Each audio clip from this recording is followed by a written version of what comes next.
আমরা যখন নামাজের ইমামতি করি, বাংলাদেশের ইমাম সাহেবরা কিবলামুখী হয়ে দাঁড়ায় যখন ইকামত হয়, কিন্তু ওমরে ফারুক যখন মসজিদে নববীর মধ্যে ইমামতি করতেন কিবলামুখী হতেন না, তিনি মুসল্লিদের দিকে মুখ করে বসে থাকতেন। সুবহানাল্লাহ পড়েন।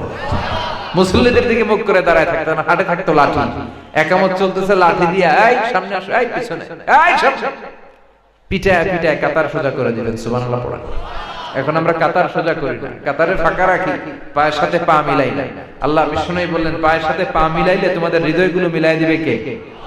আর পায়ে পা না মিলিয়ে যদি গ্যাপ রাখো, হৃদয়ের মধ্যেও গ্যাপ রাখবে কে?